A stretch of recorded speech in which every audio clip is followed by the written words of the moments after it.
आज हम सीखेंगे भारत में राष्ट्रवाद यानी कि नेशनलिज्म इन इंडिया। ये क्लास 10th का सेकंड चैप्टर है। हम इसमें समझने का प्रयास करेंगे कि राष्ट्रवाद क्या है और ये भारत में किस तरीके से लागू हुई थी, या कहें कि नेशनलिज्म क्या है या नेशनलिज्म की भावना क्या होती है। पहला जो मेरा शब्द है वह शब्द है राष्ट्रवाद। तो हमें पहले यही बात समझना होगा कि राष्ट्रवाद क्या है। अगर हम राष्ट्रवाद की बात करें तो ये दो शब्दों से मिलकर बना है, एक राष्ट्र और एक वाद। वाद कहें तो वाद एक विचारधारा है, और अगर हम इसे राष्ट्र के विचारधारा के रूप में समझें तो ये कह सकते हैं कि राष्ट्रवाद एक विचारधारा है, या कहें एक ऐसी विचारधारा है जिसके अंतर्गत राष्ट्र के प्रति निष्ठा, उसकी प्रगति, उसका विकास और उसके प्रति अपनी निष्ठा, कर्तव्य या उसके आदर्शों को बनाए रखने के लिए हम जिस पहलू का ख्याल रखते हैं या जो विचार अपने अंदर लाते हैं उसे ही हम राष्ट्रवाद कहते हैं। यानी कि राष्ट्रवाद एक विचारधारा है, उसी के अंतर्गत राष्ट्र के निर्माण से संबंधित उन सभी पहलुओं का जिक्र किया जाता है जिससे हम ये समझते हैं कि राष्ट्र का विकास कैसे हो सकता है। अगर भारत के राष्ट्रवाद की बात की जाए तो भारत का जो राष्ट्रवाद है वह कहीं न कहीं यूरोपीय राष्ट्रवाद से या फ्रांसीसी राष्ट्रवाद से या विदेशी जो जितनी नीतियां आई उसी नीतियों के साथ ये प्रिस्क्राइब्ड है। भारतीय लोगों के अंदर में राष्ट्रवाद की भावना का उजागर करना ये कहीं न कहीं उन विदेशी नीतियों का भी कोई न कोई कारण था। लोगों के अंदर में यदि राष्ट्रवाद की भावना जागृत हुई तो इसके पीछे भी किन किन लोगों का हाथ था, इसे भी हम लोग समझने का प्रयास करेंगे।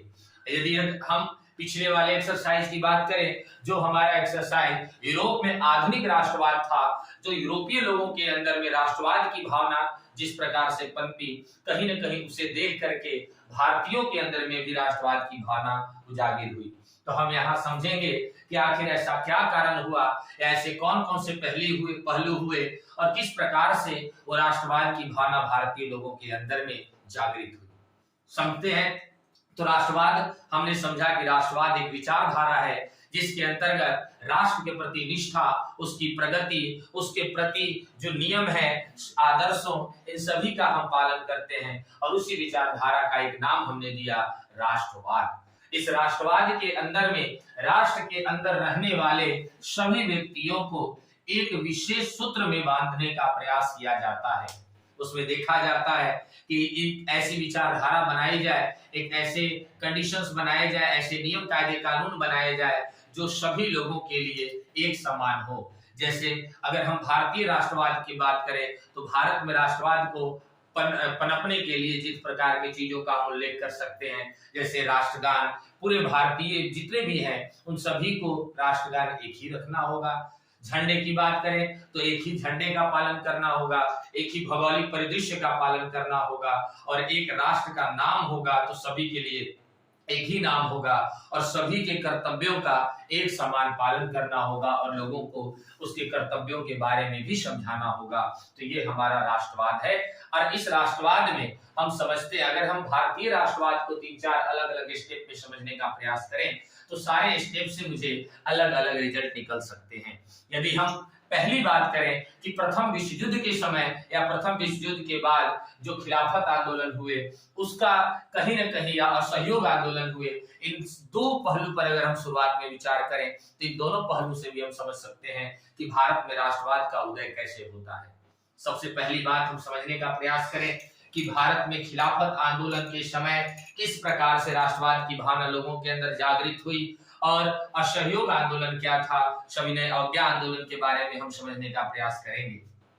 अगर हम बात करें कि उपनिवेशिक काल में जिस प्रकार से भारतीय राष्ट्रवाद के विचार के बारे में पनपा, उसका भी जिक्र हम इसमें करने वाले हैं कि किस प्रकार से गांधी जी ने मुहिम छेड़ा, पंडित जवाहरलाल नेहरू ने मुहिम छेड़ा और बाबा रामचंद्र ने मुहिम छेड़ा, जो कि अवध के किसानों के बारे में हम लोग इसमें समझेंगे। और अल्लूरी सीताराम राजू के बारे में उल्लेख होगा। तो हम लोग इन सभी के बारे में थोड़ा बेसिक से उनका हम स्टडी करने का प्रयास करेंगे। सबसे पहले हम समझते हैं कि भारतीयों में सामूहिक अपनेपन की जो भावना जागृत हुई, उसके पीछे किन लोगों का हाथ था या किन किन कारकों का उल्लेख भी किया गया। क्यों? आखिर जितने भारतीय थे उन भारतीयों में सामूहिक अपनेपन का जो भाव विकसित हुआ, उसके पीछे कौन कौन से कारण महत्वपूर्ण थे या कौन कौन से कारण हम समझ सकते हैं। सबसे पहली बात कि हम भारतीय एक तो थे, या कहें तो सिर्फ हम कहने को एक थे, पर अगर राष्ट्रवाद की भावना की बात करें तो हमारे अंदर में राष्ट्रवाद की भावना के नाम पर कुछ नहीं था। यानी कि हमें एक सूत्र में बांधने के पीछे कौन कौन से कारण हो सकते हैं, इसका भी हम जिक्र यहाँ पर करने का प्रयास करें। सबसे पहले अगर हम बात करें तो सामूहिक अपनेपन का कारण यहाँ बहुत ही पुरजोर था, या कह सकते हैं इस परिस्थिति में अगर हमारे पास कुछ बातें आए तो उनका भी जिक्र हम कर सकते हैं।